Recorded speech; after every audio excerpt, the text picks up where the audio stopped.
The To Be Determined Show live Wednesday nights, 9 Central Standard Time. Join myself, the Oracle of Ominous, the Wicked Nemesis, the Grand Design, Clyde Braddock, and the Magic City Monroe, Fast Eddie Layne, as we take you to the edge of uncensored. Yes, we go uncensored, so make sure you have your earmuffs.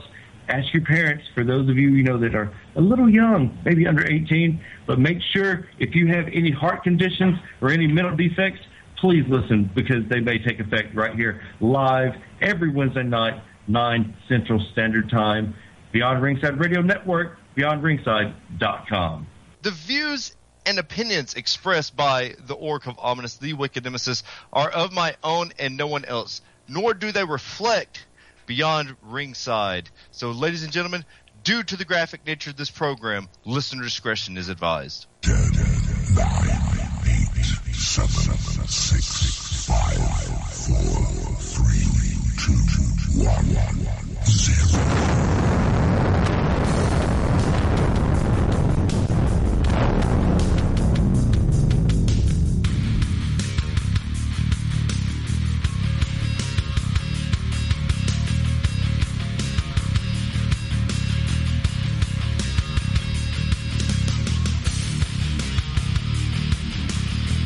It is Wrestling Wednesday night. That means that this is the To Be Determined show. You are you. I'm the Wicked Nemesis. Fast Eddie Layne, the Magic City Motor Mouth on the ones and twos. Angie Nemesis sitting beside me. We're jumping straight into it. Our guest this evening. You know him if you're in the Southeast. If not, you're going to get to know him very, very soon. This Saturday, he, along with Ace Haven, the last action hero, as I like to call him. I know he calls himself the last hero, but, Arnold Schwarzenegger, Big Guns, #1, with Amy Haven in her corner, will be tagging with Shane Noles, former owner, operator, CEO, COO, commissioner, all of the above of Peachstate Wrestling Alliance. Of course, I will be managing this man. Amy's just going to have to move over. Sorry, Amy. I'm taking over the reins on this one. We need to come up with a moniker for this motherfucker. He is Charles Zanders. Charles, how you doing this evening, sir? I'm doing great, Wicked. How are y'all doing? We're doing fantastic. We need to come up with a moniker for you. What's your moniker? Well, see, so far I've been called the prodigal son of professional wrestling at what I consider my home show in Crow South. Other than that, I have nothing. No nickname has ever stuck, so I am 100% open. Yes, Sunshine definitely doesn't work. Sunshine has seemed to follow everywhere. It's just one of those things that just catches on. It is. I've just learned to accept. Now, Charles, you did what very few do at this time. You paid your dues from day one. For those that don't know your story, let's give a little bit of a backup. Boaz, Alabama. Boaz, Alabama, American Championship Wrestling, Mickey Henry, has trained some surprisingly big names that will claim him.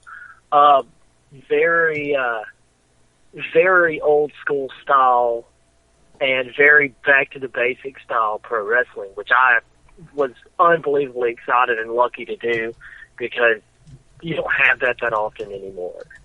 You don't see a lot of people who just worry about getting really just a house show style work and a very basic style work. I truly was lucky at what I got to do. But it was, the ring we had was, it was what it was. The arena is a barn, it seems like. It was very, for what it was, we were very fortunate to do, and at the time we thought it was WWE, but, it is what it is. Yeah, but Mickey also packed that place out. Like, that place is packed out. Oh, there's a lot of things people say about Mickey Henry, but he is one thing, and he is a damn good promoter. That is true. That man right there. And to do that every week, and to look at some of the have come through there, like yourself. Hell, the Aries brothers, I believe, went through there, right? They did. Jeremy Foster went through there.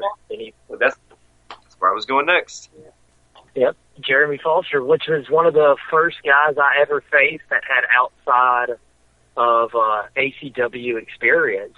He was like the first one that, he was kind of the benchmark for what ACW strive like.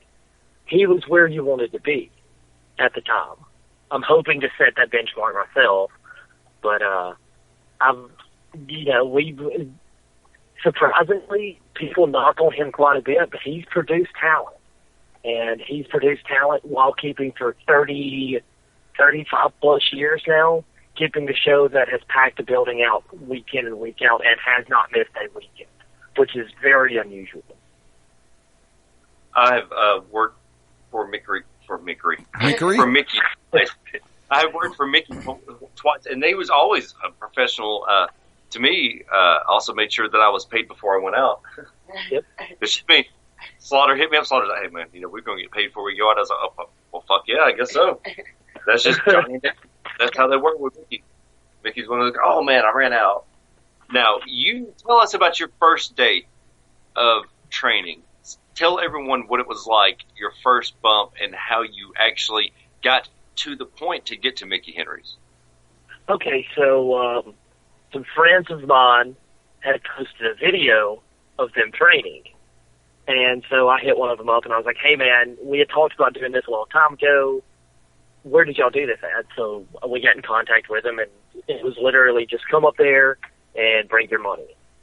So I brought my money, and he goes, okay, now take a bump. No, nothing more than that. Was, okay, take a bump. And it was me and those two guys in the ring. And so I took a bump, and it felt natural. It was one of the most natural feelings. I'd played sports in high school, and I'd done some competitive jiu-jitsu, but nothing felt as natural as that. And literally, it was his tryouts. Was take a bump, go over the top, go through the middle, and if you can't do that, you probably don't need to be here. So it was very cut and dry, and of course, as soon as he left the building, we had a couple minutes by ourselves, and I took a Powerball my first night, so it was not. But if he'd have known we'd have done that, he would have chewed our tails out. It would have not been fun.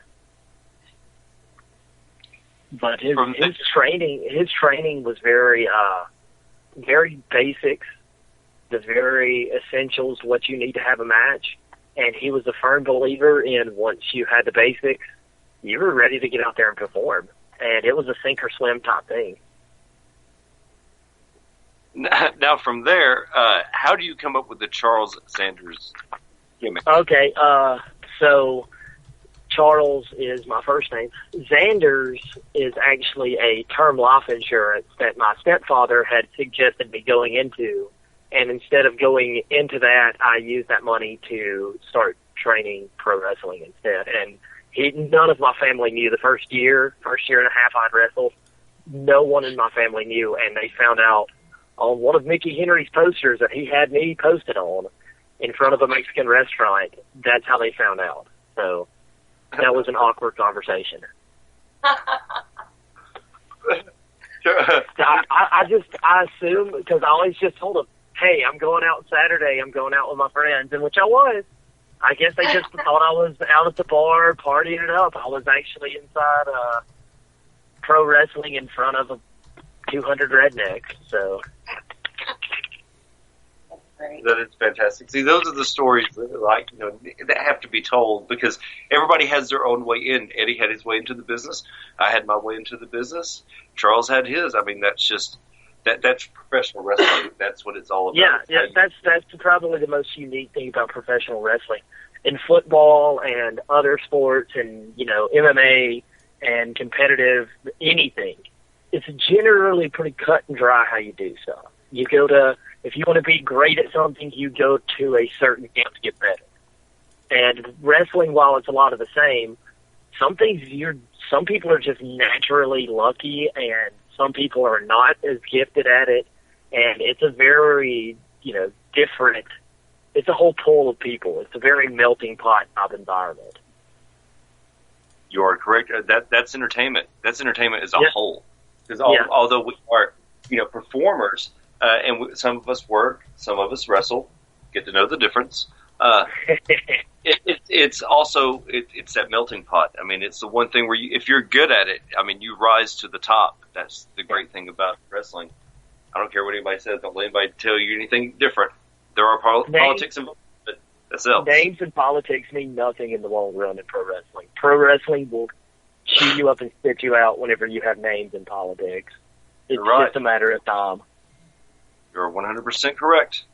Now, you transition. How do you get to Pro South? My same friend had actually, Jack Lord had invited him over, and we went to a show, and we sat out in the crowd, and of course, we were the indie wrestling hecklers, of course, and I think we got called by one Damian Tsarion a bunch of frat kids. So after that, he had crap talked us, or shit talked us. I forgot this is not PG. He had shit talked us the entire match, and then afterwards we had went upstairs to meet some of the guys. And so there he was, and he goes, "Oh, never mind me." And so he slowly realized. And after that, we kind of got good in with the crew up there and Ace, and they were very good locker room. I must say that's a very positive locker room. But we got in good with some of the Pro South guys, and we had went to a few of the training things. And after that, it was just the story is obviously where it is now. I mean, I got in close with Ace. We started traveling together, tagging together, and it's been a very interesting ride. Eddie, anything you'd like to ask Charles Zanders? At this point in time, you and I had a great discussion a few weeks back, and we've had a couple of great conversations about the business, about where you are, where you feel you are, where you want to be, where you want to go. Coming to this point in time right now, are you genuinely further along than you thought you'd be? Not quite as far as you thought you'd be? Or are you about right on course to where you think you should be? Well, I'm an odd perfectionist. I realize perfect is never going to be possible, but I still strive for it, and it still makes me feel that I'm not. But going into it, everyone told me, because my goal was far out of reach. I mean, at the time, I had no idea what kind of effort it took and how many great professional wrestlers out there was, because I didn't watch a lot of independent wrestling. You know, I didn't go to a lot of shows. I'd just seen television. And so at the time, I was like, 5 years, man, I could be on the main roster at WWE, man. I got this. And everyone's like, whoa. Let's not get too excited. I've been very fortunate to the opportunities. I've gotten really lucky because, 2 years ago, I took a 6-month hiatus from wrestling completely. But all things considering, I don't want to dance around this question too much, but I feel like I'm on course, but I feel like I should be a lot further along than what I am. I look at where I'm at, and it makes me unhappy with my current situation, because I know I could do better, and I see the little things I could do better. And every day I tell my buddies who I work out with, there's somebody out there that is doing one set more than us, or they're going to do one extra practice that we're not doing. And that's going to be the difference between them winning or them making the big money and us not making the big money. So, no, I'm not surprised, because of my work ethic's been really strong. But then again, I'm upset with where I'm at. Just the simple fact I know I can be better. Then I will lay this one out there as a two-parter. As it pertains to you being known now as a tag team specialist, hashtag trending now. Yes. And Wick's probably going to kill me for this, because I think I know he's probably about 3 away on this question, but I want to get it now. You're known as a tag team specialist as part of hashtag trending now. Yes. And I have made the statement, I'm going to switch the question, Wick. I'm going to give yours back to you. As it stands, I've made the statement on commentary through Global, through Peachstate, when I've had a chance to watch you and your tag team partner, Ace Haven, with Trending Now, in ring. I have made the comment in public that you two have the chemistry of a team that has been going at it for 5, 6, 7+ years together. Now, how long have the two of you been teaming up as hashtag trending now? Ace made a comment a couple of weeks ago that we had our 10th or 11th or 12th match, and once again, Ace is far better with that stuff. I just show up and have the long hair. I come out and do flips and stuff. Okay. I don't do good with all the statistics and stuff. But we've been I think November was maybe even December, because I know at some point I was just kind of both of us kind of got in that thing where we were just kind of floating, and we were going through different tag team partners and trying to find ourselves. And it was one of those things where it surprised us worse than it did anyone else. Because we thought of this, we're like, oh man, that's going to be pretty cool, the blonde hair, the blonde bombers, the blonde everything. But it never quite clicked with anyone else like it did with Ace. Because I've had tag partners, but it's just, once again, Ace Haven, tremendous pro wrestler. He is what he is. He's a tremendous pro wrestler. And everyone looks past him and kind of just sweeps him underneath the table. But he is unbelievable at what he does. And so a lot of his natural ability kind of just covers up some of my crappy stuff. So it's kind of hard to be a bad tag partner with Ace Haven. But we mesh really well, and I was quite surprised because our styles are so similar that you figured it would kind of be awkward or kind of, not exactly what it needed to be, but we went really well at it. And I also think, we were working on stuff before. As soon as we found out we would be tagging together, we started working on things. So it's not just pure luck, it's also effort and, communication. That's a big thing also. Wick? At Peachstate and at Pro South and what you've done at GCW, you guys have definitely gelled very well. But with all that being said, how do you see yourself as a singles wrestler? Are there any championships that you have your hot on? Are there anything that you see in your future?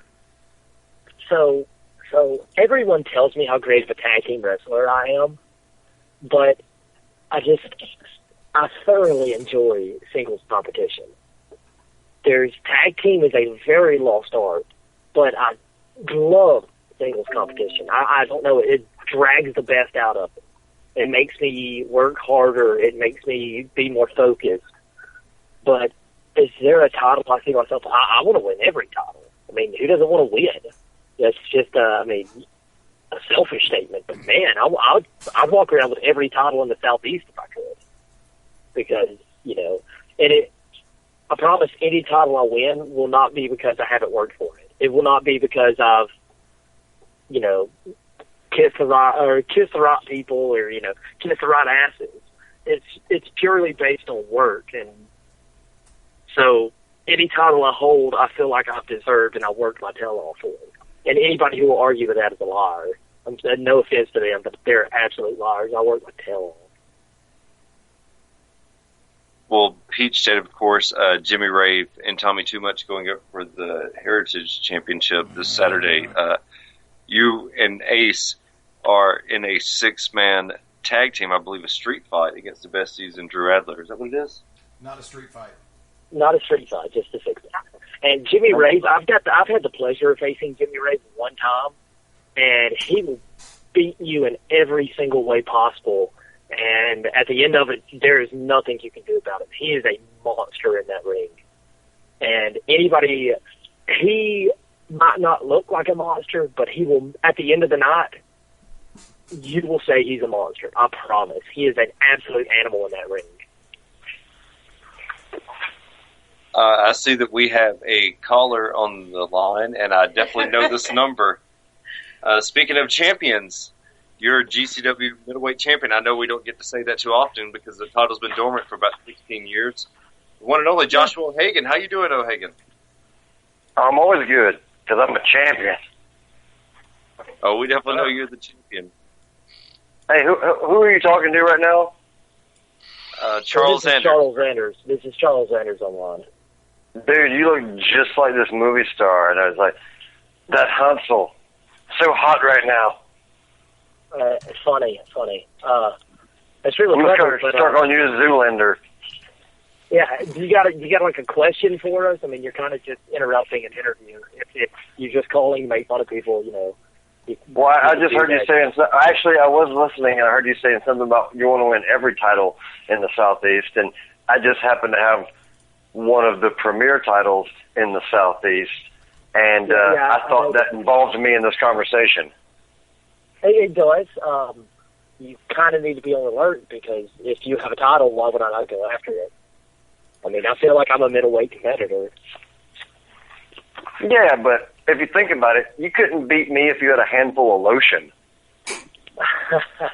See, that's funny. You have jokes. I love jokes, man. That's awesome. But anytime you want to try to back that up in the ring, I'm more than happy. You and I both know deep down in our souls that I will take you to the limit, and I can very easily beat you just as quickly as you can beat me. Hey, I'm not taking anything away from you. If anything, in your little tag team, your little Hanson, you're definitely the gunner of the group. You're Gunnar Hansen of the group. And I'll be honest with you, I think you're a better talent than your partner. Yeah, but it's not... you've been around for what, the blink of an eye? You're athletic. You're jumping and flipping around, and that's great. That's amazing. You're an amazing athlete. I'm not taking anything away from you. But you're playing a totally different game than I'm playing. Like, you're like playing T-ball, and I'm in the All-Star game. The game I'm playing is clear that I'm going to go out there and fight. There's no other game plan to this. Okay, you're right. You are a all-star when it comes to wrestling. But even as an all-star, you know just as much as I do. It's just 1, 2, 3. It's that easy. And it could be... Well, this is easy, too. This is really easy, too. The reason I haven't had to defend my GCW middleweight title, because Eddie Layne and Bullet Bob Armstrong and everybody, they're not enforcing the 30-day rule. You know why? Because no middleweights have stepped up. So when you want to, take a little break from your bromance and your boyfriend tag partner, you can sign on the dotted line, and I'll get in the ring with you. And what I'll do is I'll beat you, and then I'll go on and defend my tag titles that I'm going to win at Global Warfare on the 28th. I'll defend both titles in one night. All you got to do is sign the line. Just call the commissioner, call Bullet Bob, call Eddie Layne, call, Alexander Sharanya or whatever his name is. The guy who owns 50 billion billboards all over the Southeast. Call anybody you want to. Set the match up. I'll be there. Eddie, I think Eddie's actually on the line, oddly enough. I feel like we could probably do this as soon as you want to, Josh. I promise. I am down for a fight as soon as you're ready for it. Well, clear it with your boyfriend first. See if he can hold your hand in the ring. Yeah. I don't think he's going to have to hold anybody's hand. I think the referee's going to be holding my hand up at the end of this. But yeah, to check to see if you're still awake. He'll be raising it up, and it'll drop, and then he'll raise it up, and it'll drop, and then he'll do it one last time, and he'll look around, and then he'll drop it, and he'll be like, "Ring the bell, this guy's asleep." Nah. Don't get me wrong. You could beat your partner. You could beat your partner any day of the week. Yeah, I'm glad you got confidence in me, but you better bring your A game. Whenever that happens, so be it. If this Global Warfare, so be it. If that's win, but you better be ready to fight. You better not take. I'm always ready to fight. Me. You better not. You have a big tag match. You better bring your A game, Joshua O'Hagan, or you could leave the night with no belt. So you need to seriously think what you just did. Here's what you got to realize. I bring my A through Z game. Okay? I don't just bring my A game. And I'm always ready to fight. When I drive down to Target to pick up a nice jug of milk, I got my gear in the bag.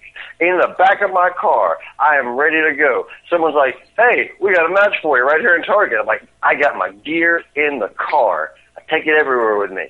It's ready to go. Guess what? If I don't, guess what? I got some tight underwear on that looks like wrestling gear. I will wrestle in my underwear. I don't care. I am always ready to fight. We're not going to wrestle at Target. Pell City, if that's what you want, that's what you'll get. Wait, are you downplaying the wonderful venue of Target? We pulled some big crowds in Target before. I'm definitely downplaying the wonderful venue at Target because Pell City, Alabama has a far better venue. Well, I wrestle in Target, and when you're done wrestling at Bargain Hunt and Kmart, and you want to step up to the Target level, then that's fine. I'll be there at Pell City. How about that? You're a blue light special away from getting tapped out. I'm just saying. Fair enough. But you know what? No, I like I said, I don't take anything away from you. You're going to go to Peachstate, and then your 6-man tag match with Shane Noles and your boyfriend against the scoliosis tag team, the backbone, whatever. I think you're going to win that. I think you're going to beat them. You in Pro South, guess what? You beat everybody there. You are one of the top talents that the South has to offer. You're one of them. But what you don't understand is I am the best talent the South has to offer. I will sign a dotted line anytime, anywhere. Fair enough. I'm telling you, you bring that contract to Pell City, Alabama, I will be there. I hope you are. I will be, I promise. But just realize, though, Hagen, that even if I am a top talent, if I'm anywhere close to your level, like you say I am, then you know how quickly it could end. And you know that Dan Sawyer could beat you, or the Bull could beat you. So you and your boy O'Malley could very easily be losing that tag belt. And then you could also very easily be losing your championship. So you would go from having everything to having nothing in 3 seconds. What you're forgetting, Todd, is that I don't like a foamy latte.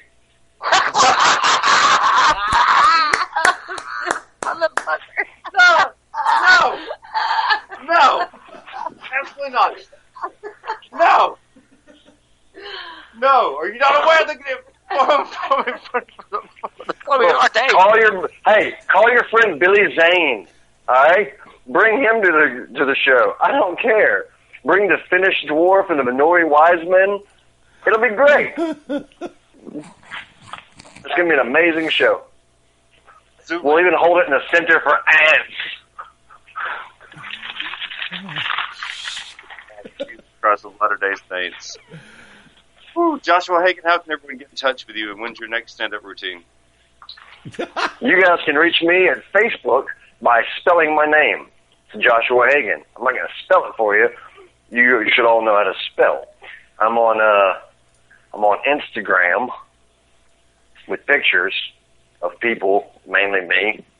And then the best place to find me is going to be at Pell City Civic Center in Pell City, Alabama, May 28th for global warfare. You're missing one. No, I'm not, because I'm building it up for it. You ready? Because it goes like this. Doors open at 7 o'clock. Bell time, 7:30. Tickets sold $10. $10. Oh, so you're not going to be in Rockford this Saturday? Dude, you're the plug guy. No, I'm the I'm the promo guy. Look, you're the plug guy. No, here's the thing. If I tell all about the shows that I'm going to be on, that gives you nothing to do. Then you've got to sit there quietly. Good. And say nothing. Cool. And that would drive you crazy. Downside of this is what? There's not enough crab legs in the world to keep you quiet for an hour. Oh, no, but you already gave me ammunition. You said that Gunner was part of Hanson when Gunner was a part of Nelson. Oh, here's what's really bad. You know that shit. Dude, I was a fan of Hanson back in the early 90s. I was in radio. I had to play them. Dude, can I tell you something? I was begging for you to pick that up just so I could point out that you're a Hanson and a Nelson fan. Not a Hanson fan. I was a Nelson fan. I had no problem with it. After the Rain was an excellent album. Hey, Wick. Yes, sir. Wick, Dude's got a Nelson poster in his locker at work, probably. Then, hey, you can't live without your love and affection. Were you a big fan of Extreme, too? Oh, God. And Wasp. Oh, God. With that being said, we're going to take our first break of the evening. Thank you, Joshua Hagan, for the Zoolander references. When we come back, we're going to talk even more with Charles Zoolander Zanders right here on the Tournament Show, Beyond Ringside Radio Network, BeyondRingside.com, as well as ProWrestlingRadio.net and the Pro Wrestling Dog is attacking me. Beyond Ringside Radio app. God damn it, get off me, dog.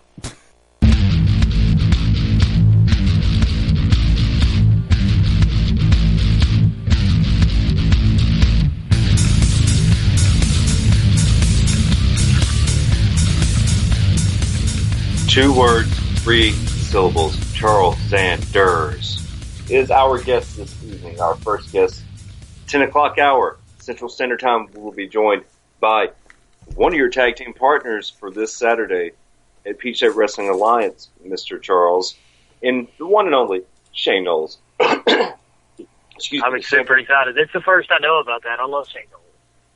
Well, he is the champagne supernova in the sky, Shane Noles. So we're just coming up with a bunch of monikers for Shane. We're just throwing them out there. Excuse me while I kiss the sky, Shane Noles. Any man that comes out of the Foo Fighters is an okay man with me. Exactly. That's what I said. Look, my return to Peach State, I totally heard that music. And then I looked at him, I said, fucking Foo Fighters. I said, are you kidding me? I said, Everlong's my favorite. Yes, Everlong. I was so excited. He the first time I heard it was at Pro South. Whenever he came out at Pro South, and I was like, who's playing Foo Fighters? Oh, God, yes. I was so stoked about it. Yes, yes. There's just certain people that, let me ask you this. The music is a big part of a gimmick.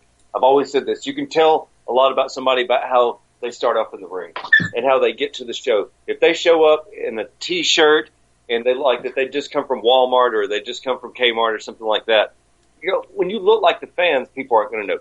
Yourself, Aries Brothers, always come dressed to impress. And, I'm always big about that. Ace Haven as well. That is a big thing. But the fans learn a lot about you because they're not privy to really looking at the scenario. Here we go, yo. Here we go, yo. That's for Xavier. Your entrance music. What was your first entrance music, and what do you use, and why? Okay, so I have this thing about entrance music. A, I'm not a big fan of changing it.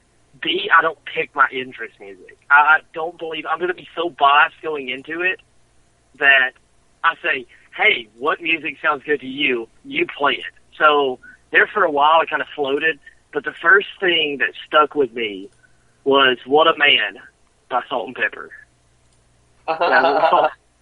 That was what I came out to for probably about 6 months, and I loved it. I loved that music. And then at Pro South, I came out to I Believe in a Thing Called Love, which is also a great song. The Darkness. Yes. Yeah, I got lucky, and I just said, hey, I don't care. Music's music, man. Play music that'll fit what you think of me. Because I've got this biased opinion about myself on what I want to be, but other people are going to look at me at face value and say, hey, this is the music you need to go out to. So I've been, that's my kind of thing on music. I go back and forth with people all the time about music and theme music, and it's what will get the fans excited. It's not what will pop you or pop anyone else. It's what gets the fans excited and lets people know you're coming out. So Eddie is a man that does music for hundreds of thousands of people and probably have done it for hundreds of thousands of hours. And by that, that makes you a perfectionist and an artist at it by several terms and several definitions. What is it about in entrance music that really gets everyone going, and what do you look for? Because people have come up to Eddie and said, hey, what do you think, or just give me something. What do you look for in entrance music? I look for something that's going to be unique to a person's personality, but from a fan's perspective, I want something that is going to be up-tempo. I want it to be bouncy. I want it to rock. It doesn't matter if it's R&B. It doesn't matter if it's techno, house, ambient, trance, dubstep, jungle, drum and bass. Doesn't matter. Doesn't matter if it's classic rock, current rock, alternative rock, all of the above. Active rock, metal. Duh, keep going. I'll stop you when I'm wrong. And, I mean, because, hell, it can be country. Not classic tearjerker country. I'm sorry. Nobody wants to cry when the baby face is on the way to the ring. But it has to have a unique quality to it, sound-wise, attitude-wise, tempo-wise, rhythmically speaking, melodically speaking. Not every song is great for an entrance tune. I'm sorry. I dealt with a person one time who wanted to. I love the song "Let It Rock" by Kevin Rudolph. The entrance. The opening of the song is not the greatest in the world. The chorus of the song is better. By the same token, you've got songs that I'm surprised that more people still don't use. "Click, Click, Boom" by Saliva. Oh my God, that was the indie-rific when I broke into the business. Everybody, I was going to say, there's some songs that no matter where you go, well, okay, the shows I work at luckily are excluded from this. But at any show, at most shows, whenever we would travel and be the crappy indie fans that crapped all over the good guys, there was always at least one sharp-dressed man person. There's always at least that one guy. That's the music you hear the most in independent wrestling, and I hate that song because of it. Well, no, anything Disturbed. Well, see, one of my favorite. Go ahead. Well, then you're going to have the obvious, like, every WWE pay-per-view music ever, the first time breaking in, some guys got to use those songs. I mean, that's just an obvious. Well, I want to say this. Oh, yeah, the bodies hit the floor. Drowning Pool, Let the Bodies Hit the Floor. That was another one. Two of the greatest entrance music that I've ever heard, and this is, I mean, it is obviously... Like Johnny Swinger coming up to Swingtown, that's obviously his. You know, people that have come and gone to ECW, WWE, that's different. That's on a big promotion. But when it comes to entrance music, because of course everybody knows Britt Jackson. Right. When I heard Phil Collins, it was such a lot of my goddamn mind. Like, as you can hear on commentary, unfortunately I start singing it because I love Phil Collins. Phil Collins is the greatest artist of all time. I used to think Rod Stewart was the one singer that I couldn't live without. It's definitely Phil Collins. I realized when I had 49 of his songs. Okay, but Orion Bishop. You look at Orion Bishop, and I told him this, I wanted to punch him in the face. You hear that piano of Notorious B.I.G. and Korn. Ding, ding, ding, ding, ding, ding, ding, ding, ding. You knew you were about to get fucked. Telling you, Eddie, am I lying? No, you're not. Fuck no. When that piano hit, and he come out jumping. Oh my God! Like I used to tell him, like he would get me so fired up. Now myself, as a manager, a lot of managers come out to entrance music now, which I've never like really thought that not all should. As someone who has wrestled in and out of the ring, I definitely had to come out with something. And the Merchants of Death didn't have entrance music. We all had our individual. We didn't have one thing we come out to. Murder One being established, Johnny Slaughter being established, Bishop being established. I had to come up with something. Mine was Kanye West, of course, Harder, Better, Faster, Stronger. That was the first one everybody really like took to me to. Mine's always Kanye West because I feel that your entrance music should say something about you. Yep. Mine right now, as everyone knows, of course, is Black Skinheads because when you hear the boom, boom, like you know, it's very primal and it describes Wicked Nemesis. Very primal, but layers upon layers upon layers. It's really 5 different beats for one song. And that's what Kanye West is the one person that I've always gravitated to, or at least since 2007. I've gravitated towards. Kanye. Kanye West is an ultimate heel. I love that guy. I love it. Me too. That's what I say. I'm telling you, yes. Crack always does amazing Kanye West. Like you were definitely our son. If Angie and I weren't completely fixed, I think that our kid would be Charles Zanders. I always said that. No brothers and Dylan Cook. That's right. Or Doom. No. That is definitely my group. Let me just pull back the curtain just a little bit. I know this is going to piss off a lot of people. Charles Zanders, Scott, and Double A, as I call him, Andrew Aries, Doom, and Dylan Cook are 5 people, and we've said this, and I screamed it at Peachstate. Charles was trying to get away from the Aries brothers. I was like, no, come here. You guys are money. Fucking asses back over here. They tried to look like 8 times. I was like, no, get the fuck. You don't fucking understand. They understood. Sorry about that. I was like very pumped up that night. When the microphone started working, I didn't get my joke in on the microphone. No offense. Eddie didn't do it, but I was. Those 5 guys are names that a lot of people don't know, but you definitely should. 5 guys in the Southeast that are going out and definitely making money, and they are what we call money. If you want to book these guys, you definitely need to get ahead, because eventually, guess what? You're not going to be able to book them. So you better jump on the bandwagon while you can. I've said it about Clyde Braddock. Now look, Braddock's like, well, hell, I had to turn down 2 bookings. Good. Yes. Good, Braddock. You fucking deserve it. Yes. Clyde Braddock deserves it. He paid his fucking dues, ate shit, fucking sold shit, fucking had to do bullshit to get where he is, and now look at him. Now everybody wants to work Clyde because Clyde's an amazing talent. Yep. You look at Charles, you look at the brothers, you look at Dylan, you look at Doom, and you can throw Jeremy Foster in that.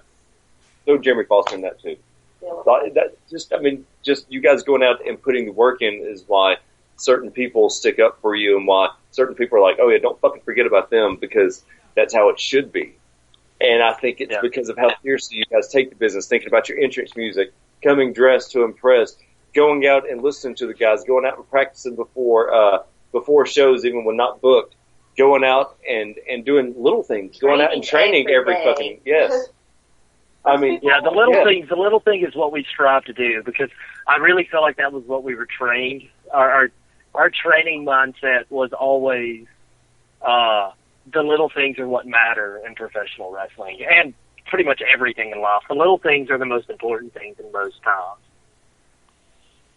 The little things are what can change an entire outlook to a fan, and my thing is you're not doing it for the fans, you're doing it for the wrong reason. So the little things have to be looked at. This Saturday, you will be in a 6-man tag. Your thoughts going into this against the Backbone? We faced the Backbone before, and I've actually picked up a victory against the Backbone. But I feel like they're kind of, I feel like they have something to prove. Because the last time we faced them with Kevin Blue, they kind of came in confident, and they came in knowing that they were the team to beat. And we beat that team. We beat that team. It was a very hard-fought match back and forth, but we beat them. So I feel like they come in and they're going to be tough. I'm excited for the challenge, but they're not going to come out and overlook us at all, because Shane's already proven himself as a competitor. I mean, anybody that dealt Shane Noles as a competitor is wrong. Very clearly wrong. And me and Ace have proven that we're a tag team to be reckoned with. So I feel like the Backbone, Drew Adler is an amazing talent, and the Besties are the best tag. I mean, they're what Training Now wants to be. They are the benchmark of tag team wrestling right now. So they're pissed about it. They're pissed the fact we beat them, because I think that was the last show they were on, if I'm correct, which Shane will correct me real quickly. But yeah, I feel like they're going to come out and they're going to throw everything they have at us, and we have to be ready for it. Their last appearance at Peachstate, they're asking for more money, and Shane and I have gotten together and made sure to bring up whatever amount they desired, and it's not my place to tell the amount that we come up with, but we fronted that money to make sure that they will be there and this match will happen. So Shane got in touch with me. I was like, yep. And you heard the promo through the fucked up microphone at Peachstate. We put the money up front, and it happened. So good. Before we let you go, I have to talk about one thing. It'll be a disservice to Doom if I don't. The Age of Eon. The Age of Eon.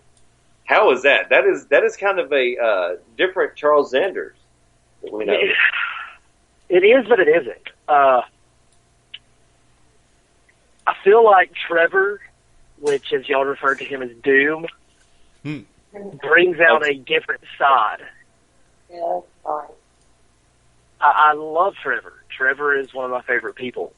But it's purely business. If I want to be part of the best tag team, I get with Ace Haven. If I want to be with the best faction, Age of Eon's up there. Age of Eon is a very stout faction. And we will go against anyone you put in front of us and make a tough challenge. But the Age of Eon is something that I hold very close to me, personally, because I've invested a lot into this.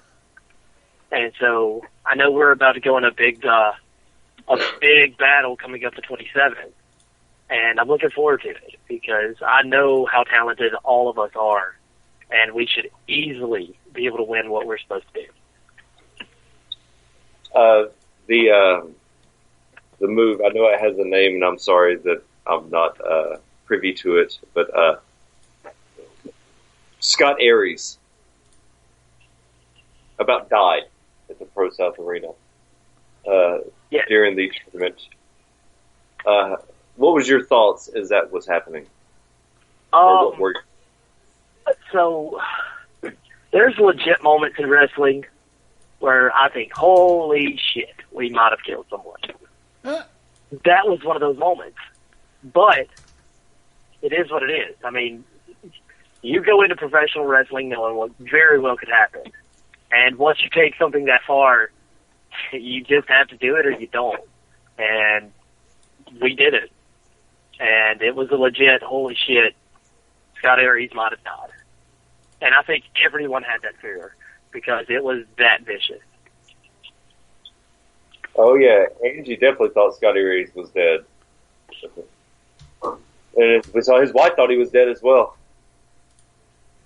It was one of those moments, looking back at the video that I have seen, I think Scott Hensley either shot it or shared it. Yeah, he is lucky to be alive. And I told him that at Peachstate. Like, at first, the point of view I saw from it, he hit the chairs that were set up. Nope, he hit the back of the chair. Bam! As hard as that powerbomb could take it. Double A did not slack off the least. But you can't. That's as he went to do this, I said, if you're going to do it, you better do it. And that's the last thing I said to him as he jumped off the chairs. And Double A was also pretty jacked up himself because he went knee first through a set of chairs. And that was just a holy shit moment. Like, after that happened, I was like, oh God, we got to get out of here. So, yeah, that was one of those legit moments that kind of scared the piss out of me. Well, we have to let you slide along, sir. We appreciate you coming in this evening for an extended interview. How can everyone get in touch with you, sir? And, of course, you have this Saturday, but how can everyone else come out to see you in Charles? Facebook is Charles Zanders. I apparently do a really poor job at it, but I post as many shows as I'm going to be on as humanly possible. If you private message me, I will respond in a timely manner, but the best place is just to come out to the shows. I don't have any other social medias because I'm terrible with that stuff. But come out to the shows and just talk to me. I'm an approachable guy, no matter where I am. Age of Eon trending now or singles competition, I'm a very approachable person. Steak and Shake. I will love to talk to you. So just come out to the shows and talk to Charles Zanders. That's the best way to get to know me. Or, as Eddie said, come to the Steak and Shake. Come to the Steak and Shake. Yeah, I've missed the past two Steak and Shakes, and I'm still, Shane Noles is going to have to back me up on this. I am pro IHOP. I've been pro IHOP for about 2 or 3 weeks now, and no one's bid on it. So me and Shane are going to have to keep pushing for that. We didn't know anything about IHOP. Eddie, we didn't have no. Eddie won't be in Carrollton. IHOP has been on the menu for quite a bit, and Ace Haven, the man that he is, keeps shooting it down. So we're just going to have to gang up on him. Well, love you guys. Can't do IHOP. Love you guys. Can't do it. See, Eddie's another one of those guys, man. You don't enjoy the happiness of pancakes. I'm sorry. I've had 2 bad experiences at IHOP, and I cannot take the risk on the hat trick. Fair enough. Fair enough. Well, definitely there will be a hangout session this Saturday night. Ladies and gentlemen, you heard him, you love him, the one and only Charles Zanders. Thank you, Charles, for coming on this evening, sir. Thank you, guys. Y'all have a good evening. Good night. We're about to Good night, Angie. We're about to take our second break of the evening. When we come back, we will be joined by another man in the six-man tag, the one and only Shane Noles. I know everybody's the one and only, but that's just how it is on the To Be Determined show. Taking our next break of the evening. Thank you for everyone listening to us live and on our BeyondCast right here. Howdy, friends. This is the Magic City Motormouth, Fast Eddie Layne, with your invitation to join yours truly, along with Mark Mabo Bowman and the Oracle of Ominous, the Wicked Nemesis, every Sunday night, 6:30 p.m. Eastern, 3:30 p.m. Pacific, for Beyond Ringside Live. Wrestling, mixed martial arts, sports talk, and a whole lot more. Keep your eyes open on BeyondRingside.com for all of upcoming show information, and of course, catch us on social media as well. Until then, we'll see you this Sunday, 6:30 Eastern, for Beyond Ringside Live on the Beyond Ringside Radio Network. Sunday nights at 11 p.m. Eastern here on BeyondRingside.com. Join us for the Midnight Black Mass. Myself, the Reverend Dan Wilson, brings you the dark gospel of professional wrestling, uncensored, unedited, uncut, and not for the faint of heart. You can find out more about us at youtube.com/pottyhumor or subscribe at Potty Humor on iTunes and Stitcher today.